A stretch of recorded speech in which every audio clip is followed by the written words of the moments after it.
Hello everyone, नमस्कार दोस्तों, welcome back to money matters. बात करेंगे राजेश एक्सपोर्ट्स लिमिटेड के ऊपर। एक महीने से इसके ऊपर लगातार क्वेश्चंस आ रहे थे। एनालिसिस में कर रहा था क्योंकि मैं इसको ट्रैक नहीं करता था। अच्छे से देखा, समझा और एक एनालिसिस तैयार किया जो आपके साथ आज इस वीडियो में शेयर करेंगे। फंडामेंटल्स भी और टेक्निकल भी। आपका भी कोई ऐसा क्वेश्चन है, कमेंट में आप निसंकोच बता सकते हैं, लेकिन ध्यान रखिए थोड़ा सा समय लग सकता है। बस इस बात को आपको नोट डाउन करके रखना है। अब हम जो भी बात करेंगे वो सिर्फ और सिर्फ सीखने के लिए और एजुकेशन के लिए, लर्निंग के लिए, नॉलेज के लिए, इंफॉर्मेशन जानने के लिए होगी। किसी टाइप से बाय सेल होल्ड की रिकमेंडेशन आप ना समझे, ना आपको करना है कोई ऐसा काम, क्योंकि मेरी एक गलत एनालिसिस आपको बड़ा नुकसान दिला सकती है, लेकिन मेरी लर्निंग आपको हमेशा फायदा दिलाएगी। तो अब करते हैं इस वीडियो की शुरुआत। सबसे पहले टेक्निकल्स थोड़ा सा देखिए, उसके बाद में हम फंडामेंटल डिस्कस करेंगे। तो क्लियर बात करेंगे कि स्टॉक में अभी क्या हो सकता है, फंडामेंटल्स क्या बोलते हैं और टेक्निकली फिर चार्ट पे होगी चर्चा। लेकिन सबसे पहले स्टॉक की जनरल जो ओवरव्यू है वो आप देख लीजिए। अभी रिसेंट में जो चार्ट पे हमें दिख रहा है कि स्टॉक अपने हाई से 51% टूट चुका है। इससे पहले गिरावट आई थी वो 47% के आसपास थी। उससे पहले जो एक गिरावट आई वो भी 50% के आसपास थी। उससे पहले गिरावट आई वो 43% के आसपास थी। एक चीज मुझे चार्ट पे और दिखी कि 900 रुपए के ऊपर मंथली क्लोज जो है वो स्टॉक नहीं कर पा रहा है। देखिए यहां पर वो अनेबल है, इससे वो निकल नहीं पा रहा है 900 की रेंज के बाहर कि एक मंथली क्लोज कर रहा हूं। तो ये चीज में हमें टेक्निकली पता चली। नीचे में हमें पता चली कि 420 के नीचे वो नहीं जा पा रहा है और ऊपर में 900 के ऊपर वो नहीं जा पा रहा है मंथली बेसिस। तो इस बात को हमें नोट डाउन करके रखना है। आइए पहले कंपनी का जनरल बिजनेस समझते हैं और फिर फंडामेंटल्स के ऊपर बात करते हैं। कंपनी 1989 में इनकॉर्पोरेट हुई थी और कंपनी गोल्ड के बिजनेस में एक लीडर कंपनी है। बेंगलोर इंडिया में इसका हेडक्वार्टर है। कंपनी की presence all over the world है और एंटायर वैल्यू चेन जो है गोल्ड की वो मैनेज करती है। रिफाइनिंग से लेकर रिटेलिंग तक का काम करती है। लार्जेस्ट प्रोसेसर ऑफ गोल्ड है इन द वर्ल्ड। 35% जो वर्ल्ड का गोल्ड होता है उसको प्रोसेस राजेश एक्सपोर्ट्स ही करती है और इंडिया में सबसे बड़ी एक्सपोर्टर भी गोल्ड की यही है और लोवेस्ट कॉस्ट है इसकी गोल्ड ज्वेलरी की। ये भी हमें नोट डाउन करके रखना होगा। ध्यान रखिए इसके पास में 29,000 से ज्यादा डाटाबेस है डिजाइंस का, जो कि इसके लिए बहुत बड़ी बात होती है। ये माइनिंग, रिफाइनिंग, मैन्युफैक्चरिंग और उसके बाद में रिटेल, होलसेल और एक्सपोर्ट तीनों काम करती है। जो आपको यहां पे दिख रहा होगा कि ये माइनिंग का काम भी संभालती है, रिफाइनिंग का भी करती है, मैन्युफैक्चरिंग का भी, उसके बाद में एक्सपोर्ट, होलसेल, रिटेल, ये सारे बिजनेस जो है वो भी राजेश एक्सपोर्ट्स के अंडर आते हैं। अब चलते हैं इसके देखिए फंडामेंटल डाटा के ऊपर बात कर लेते हैं कि फंडामेंटल कैसे हैं। कंपनी छोटी है, कोई बड़ी कंपनी नहीं है। 15,000 करोड़ की मार्केट कैप रखती है। अभी जो स्टॉक का प्राइस अर्निंग है वो 10 से 11 के बीच में है। बुक वैल्यू 499 के और करंट मार्केट प्राइस 526-27। अच्छी बात है। आरओसी और आरओई बराबर है 10 के आसपास, लेकिन कुछ खास नहीं कह सकते। बहुत अट्रैक्टिव नहीं है, अच्छे हैं, बहुत अट्रैक्टिव नहीं है। प्रोमोटर्स की होल्डिंग अच्छी मानी जाएगी। डेट टू इक्विटी रेशियो 0 बहुत अच्छी बात है। ईपीएस 48 का बहुत अच्छी बात। जो आपका करंट प्राइस है उसका 10% तो ईपीएस मिल रहा है, बहुत अच्छी बात है। प्रॉफिट की ग्रोथ 41% बहुत अच्छी बात है। फ्री कैश फ्लो माइनस में, जो कि एक नेगेटिव पॉइंट है। मार्केट कैप टू सेल्स 0.05 की कैसे हो सकती है, क्योंकि कंपनी में कुछ तो कमी है, वरना इतनी कम मार्केट कैप टू सेल्स कैसे हो जाएगी, ये बहुत सोचने वाली बात होगी। पीजी रेशियो 4 का है, जो कि थोड़ा बहुत ओवर वैल्यू का इंडिकेशन देता है, लेकिन ये सिर्फ इंडिकेशंस है। हमें एक्चुअली क्या करना है वो हम चार्ट पे बात करेंगे। पी रेशियो अगर ध्यान से देखें 5 साल का तो 16-17 का है और आज आप 10-11 पे चल रहे हैं, तो यहां पे भी अब ठीक है, कोई बहुत ज्यादा चिंता वाली बात नहीं है। क्वार्टरली रिजल्ट 2020 मार्च में 47 करोड़ की सेल्स, 47,000 करोड़ की सेल्स और 272 करोड़ का प्रॉफिट। मार्जिन 1% से भी कम होते हैं। उसके बाद में आज की डेट में मार्च 23 के अंदर 1,15,000 करोड़ से ऊपर की सेल्स एंड मार्जिन 366 करोड़ के, सॉरी प्रॉफिट 366 करोड़ के, मार्जिन 0%। मुझे तकलीफ इस कंपनी में यही है कि एक कंपनी 10,000 करोड़ रुपए का सेल करती है और वो प्रॉफिट करती है 1,000 करोड़ रुपए। दूसरी कंपनी 10,000 करोड़ की सेल्स करके प्रॉफिट करती है 100 करोड़ रुपए। तो मैं तो जिस 1,000 करोड़ का प्रॉफिट कर रही है उसी की तरफ ज्यादा ध्यान दूंगा अगर दोनों एक वैल्यूएशन पे मिल रही है। और इस वैल्यूएशन में बहुत सारी, यानी इस प्राइस अर्निंग रेशियो पे, इस ईपीएस पे, ऐसे ही मिलते जुलते फंडामेंटल पे और भी बहुत अच्छी कंपनियां मिल रही है। इसलिए यहां पे थोड़ी सी तकलीफ है। लेकिन खुशी की बात क्या है, अच्छी बात क्या है, पॉजिटिव बात क्या है कि सेल्स लगातार बढ़ती जा रही है, प्रॉफिट नहीं बढ़ रहे, ये नेगेटिव पॉइंट है। हाईएस्ट एवर प्रॉफिट दिसंबर में पोस्ट किया था लास्ट ईयर 422 करोड़ का। सेल्स इसकी लगातार बढ़ रही है बट मार्जिन्स बिल्कुल नहीं बढ़ रहे। आप 1,15,000 करोड़ की सेल्स करते हो, प्रॉफिट कितना लेते हो, 366 करोड़ का। ये चीज थोड़ी सी सोचने वाली है। बट इसका बिजनेस भी ऐसा ही है कि ये प्रॉफिट अच्छा माना जाएगा बट बहुत अच्छा नहीं कह सकते। प्रॉफिट एंड लॉस अगर ईयरली देखें तो ध्यान से देखिए कि यहां पर 2016 के अंदर कंपनी ने फर्स्ट टाइम 1000 करोड़ से ऊपर का प्रॉफिट दिया था 1,65,000 करोड़ से ऊपर की सेल्स पे। उसके बाद में राइट नाउ 3,39,000 करोड़ की सेल्स है और 1432 करोड़ रुपए का प्रॉफिट है। अब ये परसेंटेज में देखोगे तो 3 लाख करोड़ की सेल करने के बाद अगर आप 3000 करोड़ भी नहीं कमा रहे तो 1% भी नहीं है, यहां तो आधा % भी नहीं हो रही, मतलब आपका ऑपरेटिंग नेट प्रॉफिट मार्जिन आधा % भी नहीं है, ये हमें ध्यान रखना होगा। अब कोई कंपनी 1500 करोड़ का प्रॉफिट करती है, 1400 करोड़ का प्रॉफिट करती है तो वो खराब नहीं है, लेकिन इतनी बड़ी सेल के बाद में अगर इतना सा मिलता है तो थोड़ा सा आपको धक्का लग सकता है, बट इसका बिजनेस ऐसा ही है, ये हमें जानना होगा और इस डाटा से हमें पता चल रहा है। अगर इस वैल्यूएशन पे कोई दूसरी कंपनी मिलती है तो मैं तो उसको माउथ वाटरिंग वैल्यूएशन बोलूंगा और हाथों हाथ उसको बाय कर लेता, बट इसके लिए मुझे बहुत सोचना पड़ेगा। आगे देखिए, कंपाउंडेड सेल्स ग्रोथ 10 साल की अच्छी है, 5 की अच्छी है, 3 की अच्छी है, लेकिन प्रॉफिट ग्रोथ देखिए एकदम खराब है, 3 साल 5 साल की और 10 साल में भी सिर्फ 12% की प्रॉफिट ग्रोथ है। ट्रेलिंग 12 मंथ में अच्छी प्रॉफिट ग्रोथ दिखने को मिली है 42%। स्टॉक प्राइस CAGR 18% का रहा है 10 सालों में, बाकी इसने कोई रिटर्न अच्छे नहीं दिए हैं। रिटर्न ऑन इक्विटी 10-11% का है, कोई खास नहीं है, ये भी ध्यान रखना होगा। आगे समझिए ये कंपनी पैसे कहां से कमाती है। देखिए इसका जो मेन सोर्स ऑफ अर्निंग है वो इंडिया नहीं है, इंडिया से सिर्फ 19% रिवेन्यू है, यूरोप से 29% की रिवेन्यू है, नॉर्थ अमेरिका से 18, मिडिल ईस्ट से 14, फार ईस्ट से 13, चाइना से कंपनी 7% की रिवेन्यू क्लॉक करती है, ये आप ध्यान रख सकते हो, ये नोट करने वाली बात है। अगर मैं यहां पर बात करूं इसके ब्रांड की तो देखिए एक तो शुभ ज्वेलर्स के नाम से ब्रांड है, एक है वेलकम भी, ये 2 ब्रांड है जहां से कंपनी का काम ज्यादातर होता है। आप देखेंगे तो इनके सोने के बिस्किट आते हैं, उन पे इनके ब्रांड लगे रहते हैं, अगर आपने देखे हैं तो मुझे कमेंट में बता सकते हैं, मैंने एक्चुअली देख रखे हैं। आइए आगे चलते हैं, इसकी शेयर होल्डिंग पैटर्न को समझिए। यहां पर प्रोमोटर्स के पास में 54% की होल्डिंग है, FIIs के पास में 16%, DIIs के पास में 11% और पब्लिक के पास में 18% की होल्डिंग है, उसमें से भी 12-13% तो बड़े प्लेयर के पास है, जनरल पब्लिक के पास 4 से 6% की होल्डिंग है, बहुत बड़ी होल्डिंग नहीं है, ये एक अच्छी बात हमें ध्यान रखनी होगी। अब अगर मैं इसको आगे आपको दिखाऊं तो 2 न्यूज आई थी जिसकी वजह से चर्चा में आया। पहली थी कि इन्होंने कैश फ्लो स्टेटमेंट नहीं दिया, कुछ ऑडिटर्स ने कह दिया उसके रिगार्डिंग। दूसरी आई थी कि कंपनी ने एक जो लिथियम प्लांट है उसके लिए कोई 5 मेगावाट कुछ ऐसा सा न्यूज था और उसके साथ कॉन्ट्रैक्ट किया है तेलंगाना गवर्नमेंट के साथ में, शायद कॉन्ट्रैक्ट हुआ इनका, तो वो एक न्यूज आई थी, एग्जैक्ट मुझे नहीं पता, मैं स्क्रीनशॉट लगा दूंगा, उसकी एक न्यूज आई थी। अब देखिए मैं न्यूज के ऊपर ज्यादा ध्यान देता नहीं, क्योंकि न्यूज के ऊपर मैं ध्यान देना चाहता हूं थोड़े टाइम बाद में, ये रिसेंट की न्यूज है, इनके इंपैक्ट चार्ट पे देख लेते हैं क्या है क्या नहीं, उसके बाद ध्यान देंगे, क्योंकि देखो अल्टीमेट काम मनी भाई का है, ये न्यूज से ना कुछ बंटना है नहीं, ये सिर्फ आती है, इसको एनालिसिस ढंग से करना पड़ता है, पर्दे के पीछे की बात आपको और मुझे कोई नहीं बताता, चार्ट पे क्या हो रहा है वो हमें पता चलेगा, क्योंकि पर्दे के पीछे जो हो रहा है वो बड़े प्लेयर को पता है और बड़े प्लेयर जो कर रहे हैं वो चार्ट पे आ रहा है और जो चार्ट पे आ रहा है वो हम पढ़ सकते हैं। न्यूज आपको नहीं लाने देगी, कुछ भी नहीं कमाने देगी, अल्टीमेट गोल इज मनी भाई, तो मनी भाई आपको चार्ट ही बताएगा। लेट्स डू चार्ट पे चर्चा।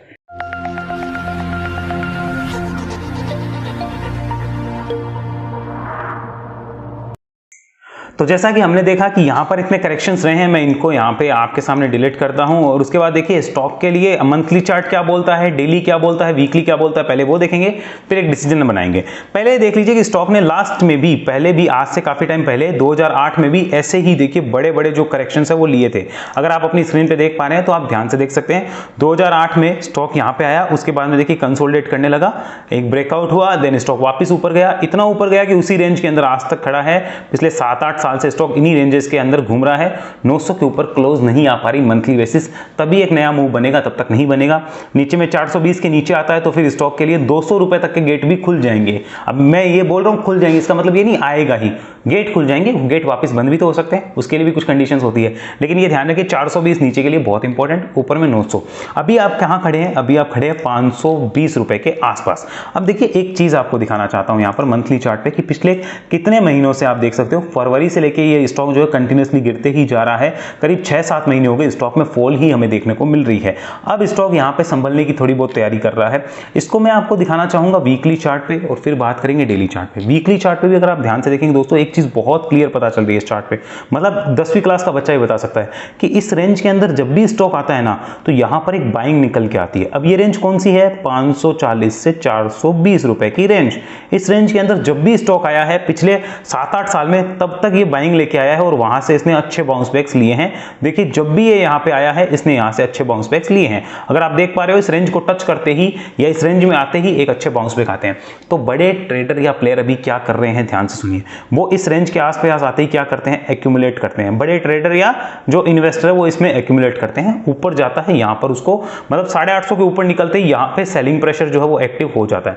850 के ऊपर सेलिंग प्रेशर एक्टिव होता है और पिछले 8 साल से वो बड़े प्लेयर इसको ऐसे ही घुमाए जा रहे हैं। 7-8 साल से वो यही प्रोसेस जो फॉलो करे जा रहे हैं, क्योंकि इस चार्ट में एक चीज हमें देखने को मिलती है कि यहाँ पे कैंडल्स उस हिसाब से अच्छी नहीं बन रही जो नॉर्मल लिक्विड चार्ट पे बनती है। ये लगता है कि बीच में जैसे इस हिसाब से जाता है ना तो लगता है कि इलिक्विड हो जाता है। ध्यान से समझिए इसको, पहले ऊपर जाता है फिर नीचे आता है, कंसोलिडेट करेगा, ब्रेकआउट करेगा, फिर ऊपर जाएगा, फिर कंसोलिडेट करेगा, ब्रेकडाउन देगा, फिर नीचे आएगा, फिर अचानक ऊपर अचानक नीचे, फिर टाइम पास कंसोलिडेशन ब्रेकआउट ऊपर, टाइम पास कंसोलिडेशन ब्रेकडाउन नीचे, टाइम पास कंसोलिडेशन ब्रेकआउट ऊपर, टाइम पास कंसोलिडेशन ब्रेकआउट नीचे, फिर से वही प्रोसेस देखिए सेम जो है वो रिपीट होता जा रहा है। अब ये वापस इस रेंज में आया है तो इतना क्लियर है कि ये एक्यूमुलेशन की रेंज है। किसके लिए?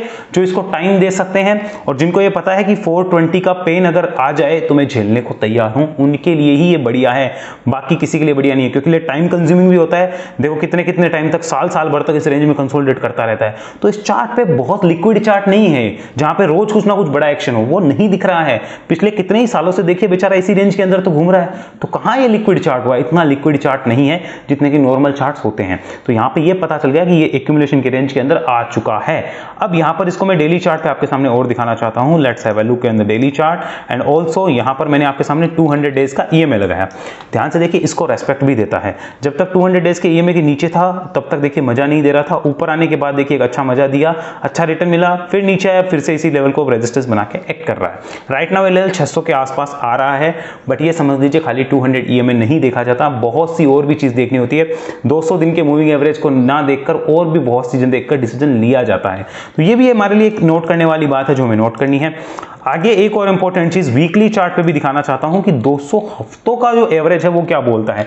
ध्यान से देखो, जब भी स्टॉक ने पिछले इतने सालों में जब भी स्टॉक 200 हफ्तों के मूविंग एवरेज के नीचे गया और जिसने वहां पे एक्यूमुलेट किया, असली पैसा उसको मिला है। 200 हफ्तों के मूविंग एवरेज के नीचे जिसने लिया है, एक्यूमुलेट किया है, क्या किया है? एक्यूमुलेट। वन टाइम बाय तो देखो कोई श्योरिटी के साथ कह नहीं सकता इस टाइप के स्टॉक में, इलिक्विड टाइप का है, मतलब बहुत लिक्विड नहीं है, तो यहां पर वो तो कोई कह नहीं सकता। लेकिन ये पता है कि जब भी इसके नीचे आता तो मिनिमम मैं बता रहा हूं आपको 50 से 80% का रिटर्न दे रहा है, मिनिमम 50 to 80% रिटर्न दे रहा है। कभी भी आप देख लो 50 to 80% रिटर्न मिनिमम मिल जाते हैं यहां से। तो अब की बार भी जब ये यहां खड़ा है तो चांसेस आर वेरी हाई कि ये एक्यूमुलेशन का जोन है और बड़े प्लेयर्स जिन्होंने पीछे इसको लिया है वो शायद अब भी इसको लेने के लिए सोचेंगे। ये भी तो हो सकता है कि वो अभी भी इसको लेने की सोच रहे हो और यहाँ पे एक्यूमुलेट कर रहे हो, क्योंकि पिछला ट्रेंड यही बोल रहा है। लेकिन ये सारी बातें इनवैलिड कब हो जाएगी? जब स्टॉक 420 के लेवल को तोड़ देगा। अगर 420 को तोड़ा तो समझ लेना हमारे साथ 420 ही हो चुकी है, हम एज ए ट्रेडर यहां से निकलने की कोशिश करेंगे। तो ये आपको ध्यान रखना होगा कि अभी क्या है, एक्यूमुलेशन का टाइम है, और साथ में ये भी हमें ध्यान रखना होगा कि फिलहाल स्टॉक जो है वो लिक्विड बहुत ज्यादा नहीं है। चलिए इसको मंथली कन्वर्ट करते हैं। अब देखते हैं आज की डेट में क्या किया जा सकता है। देखो स्टॉक एक मेजर सपोर्ट के आसपास खड़ा है जो कि यहाँ पे है 500 रुपए के आसपास। तोड़ते ही स्टॉक के लिए 440 से 420 की एक रेंज है जो कि मेजर सपोर्ट के तौर पे एक्ट करती हुई हमें नजर आ सकती है। इस बात का हमें ध्यान रखना होगा। मंथली चार्ट आपको अपनी स्क्रीन पे दिख रहा होगा। अगर आप मंथली चार्ट पे देखेंगे तो आपको पता चलेगा यहाँ पर कि स्टॉक के लिए ये जो लेवल है, मैं आपके सामने यहाँ पे लगा देता हूँ कि ऊपर के जो लेवल्स हैं, मान लीजिए किसी ने 900 रुपए, 800 रुपए, 700 रुपए, 600 रुपए किसी भी प्राइस से मानो एंट्री कर रखी है कभी भी, इतने सालों में कभी भी, तो अभी क्या किया जा सकता है? देखो इतना पता है कि ये रेंज एक्यूमुलेशन की है तो बेचने का तो कोई फायदा दिखता नहीं है। यहाँ पर अगर मैं होता तो मैं एक्यूमुलेट करता डेफिनेटली। अगर ऊपर से लिया है तो इस प्राइस पे बेचने का कोई मतलब नहीं है, क्योंकि देखो सेल्स अच्छी आई है कंपनी के प्रॉफिट अच्छे हैं, कोई दिक्कत नहीं है। एक और इंपॉर्टेंट चीज है वो मैं आपको यहाँ पे दिखाना चाहता हूँ। चलिए मैं दिखाना आपको भूल गया था, वो मैं दिखाता हूँ कंपनी की बैलेंस शीट। यहाँ पर आप ध्यान से देखिए कंपनी के जो डेट है वो देखिए किस तरीके से बोरोइंग अपनी कम करती जा रही है लगातार। देखिए 2018 के बाद में लगातार इसने बोरोइंग कम करी और रिजर्व्स देखिए कैसे लगातार बढ़ते जा रहे हैं। तो मुझे ये चीज बड़ी अच्छी लगी, मैं आपको दिखाना भूल गया, लेकिन नोट डाउन कर लीजिए। तो कंपनी की सेल्स अच्छी आ रही, हाईएस्ट एवर सेल्स है, प्रॉफिट अच्छे हैं। अगर आप ईयरली P&L देखे होंगे तो आपको याद होगा कि मार्च 2023 तक का प्रॉफिट था 1432 करोड़ का, जो कि हाईएस्ट एवर था। तो और सेल्स में कोई दिक्कत नहीं है, प्रॉफिट में कोई दिक्कत नहीं है। दिक्कत कहां है वो मैंने आपके सामने एक्सप्लेन करी थी, ग्रोथ में दिक्कत है कि ग्रोथ मिसिंग है। तो इस टाइम पे अगर 50% करेक्ट हो चुका है और एक्यूमुलेशन जोन में स्टॉक खड़ा है जो कि यहां पे, तो अब बेचने का मेरे हिसाब से कोई समझदारी नहीं होती। अगर मैं होता तो मैं नहीं बेचता। सेकंड चीज, कोई फ्रेश ट्रेड या इन्वेस्ट कर लेंगे। अब ध्यान रखो, ट्रेड और इन्वेस्ट वन टाइम का समय नहीं है, एक्यूमुलेशन जोन है जिसमें भी आपको 420 का बिग सपोर्ट रखना होगा। इस बात में सारा सार आ गया है। एक्यूमुलेशन जोन है, 420 का बिग सपोर्ट होगा। अब आपके पास चाहे पहले से लिया हुआ हो, चाहे आप अभी लेना चाहते हो, सिंपल सी बात है, टाइम कंज्यूमिंग प्रोसेस हो सकता है, टाइम इसमें लगता है। पिछले ट्रेंड्स बताते हैं 8-8, 10-10 महीने एक रेंज में कंसोलिडेट करता है, देखो 8-8, 10-10 महीने एक रेंज में रुक जाता है, तो अब भी तो रुक सकता है। हम इस बात को डिनाई थोड़ी कर सकते, हमने ले लिया तो भाई अब चलना चाहिए, हम कोई वीआईपी थोड़ी है, इसलिए ये चीज ध्यान रखिए। 420 वीक सपोर्ट, ये रेंज है 540 से 420 की रेंज में, जहां भी मिलता है एक्यूमुलेशन का जोन है, ये ध्यान रखना है। बट अब मैं बता दूं मैं क्या कर रहा हूं। देखिए मैंने आपके सामने एक्सप्लेन कर दिया क्या क्या संभावनाएं हैं और क्या क्या हो सकता है। मैं आपको बता दूं मैं क्या कर रहा हूं। देखिए मैं इसमें ना तो फिलहाल कोई ट्रेड कर रहा हूं, ना इन्वेस्ट कर रहा हूं, ना एक्यूमुलेट कर रहा हूं, क्योंकि मेरे फंड ऑलरेडी दूसरी जगह इन्वेस्टेड है। भले ही बहुत अच्छा दिख रहा हो अभी चार्ट पे कि यार यहां से एक रिटर्न आ सकता है, बट फिलहाल मुझे ग्रोथ मिसिंग लग रही है इस कंपनी में। तो ग्रोथ मिसिंग है तो मैं यहां पे फंड नहीं लगा सकता उस कंपनी से बेच के जिसमें मेरे को ग्रोथ दिख रही है। मेरा ऑलरेडी फंड इन्वेस्टेड है। अगर मेरे पास एक्स्ट्रा फंड हो तो मैं यहां पे जरूर जाने की सोचता एक छोटे ट्रेड के लिए आने वाले 6 से 12 महीने के लिए, बट फिलहाल मेरे पास फंड नहीं है इतना कि मैं इसमें अलग से पार्क करूं। अब फिर भी अगर मेरे पास होता तो मैं क्या करता, मानो मेरे पास 5 करोड़ रुपए है टोटल पोर्टफोलियो में, तो मैं उसका आधा % होता ना वो इसमें लगाता। वो भी कैसे, यानी आधा % समझ लीजिए अप्रोक्सीमेट 2.5 लाख होगा मेरे हिसाब से, अगर मेरी कैलकुलेशन ठीक है तो 2.5 लाख होता तो मैं उसमें से आधा यहाँ पे लगाता, 1.25 अभी लगाता, बाकी 1.25 की इसमें क्या करता, SIP कर देता कि आने वाले 6-12 महीने इसको एक्यूमुलेट करेंगे, फिर इसको राइड करेंगे। अगर मेरे पास 2.5 लाख अभी फ्री होते तो मेरे पोर्टफोलियो साइज का आधा % मैं इसमें यूज करता, इससे ज्यादा यूज नहीं करता। अब किसी के पास 10 लाख है, वो इसमें जाना चाहता है तो भैया बहुत ज्यादा रिस्की होगा और बड़ा अमाउंट तो बिल्कुल नहीं लगाना चाहिए, ऐसा मुझे लगता है। हालांकि रिटर्न मिल सकता है बट टाइम कंज्यूमिंग होगा और आपका मतलब पेशेंस पूरा चेक करने वाला होगा, इस बात को ध्यान में रखिएगा। जिसके पास बड़े पोर्टफोलियो है या एक्स्ट्रा फंड है ना, अब एक्स्ट्रा फंड से 15,000 का हो या 15 लाख का हो, उसके लिए देखने वाली चीज हो सकती है, क्योंकि बड़े सपोर्ट पे है। 420 टूटा तो फिर सब कुछ नेगेटिव हो जाएगा, हमारा व्यू चेंज हो जाएगा, इस बात को नोट डाउन कर लीजिए। आई होप सब कुछ मैंने एक्सप्लेन किया आपके सामने। अगर फिर भी कोई गलती रही है तो मुझे क्षमा करिएगा, और आप कुछ पूछना चाहते हैं कमेंट में आप बिल्कुल पूछ सकते हैं। अगले वीडियो मिलेंगे, तब तक के लिए आपका मैं बहुत बहुत धन्यवाद देता हूं। लेकिन जाने से पहले ये सारी चीज अगर आप सीखना चाहते हैं तो इस बात को ध्यान रखिए, नीचे डिटेल है डिस्क्रिप्शन में वेव एनालिसिस ट्रेनिंग प्रोग्राम की, जहां आप 1 to 1 मेरे साथ सीखते हैं, मार्केट की पूरी जो वेव्स लगती है उनको समझते हैं, किस टाइप से हम स्विंग ट्रेड करते हैं, किस टाइम से ultra short term, mid term या लॉन्ग टर्म इन्वेस्टिंग देखी जाती है, वो सारी चीज आप सीखते हैं। तो उसके लिए आप इस नंबर पर कॉन्टैक्ट कर सकते हैं, जुड़ सकते हैं वेव एनालिसिस में। फीस, टाइमिंग सब कुछ लिखा हुआ है नीचे डिस्क्रिप्शन में, फिर भी आप पूछना चाहें तो पूछ सकते हैं। EMI का ऑप्शन अवेलेबल रहता है, ये आप ध्यान रखिए। और आप अगर हमारे व्हाट्सएप ग्रुप से जुड़ना चाहते हैं जहां पर मैं प्रीमियम चार्ट पोस्ट करता हूं, तो उसके लिए आपको ज़ेरोधा एंजल अपस्टॉक्स LIS में अकाउंट खुलाना है, लिंक डिस्क्रिप्शन में, और आप हमारे ग्रुप से कनेक्ट हो सकते हैं। And remember, wave analysis training program कोई रिकॉर्डेड कोर्स नहीं है, आप लाइव मेरे साथ सीखते हैं, लाइव कनेक्ट होते हैं, मंडे टू फ्राइडे क्लासेस होती है, और उसके बाद आप लाइफ टाइम मेरे ट्रेनिंग्स ग्रुप का ही पार्ट रहते हैं, ताकि सीखने के बाद आपको कोई डाउट आए तो आप और हम कनेक्ट रहें। मेरी इंपॉर्टेंट अपडेट भी आपके साथ शेयर होती रहती है, चार्ट रिव्यूज भी उस ग्रुप में आते रहते हैं। अगले वीडियो मिलते हैं दोस्तों, तब तक के लिए आपका बहुत बहुत धन्यवाद। जय हिंद, जय भारत।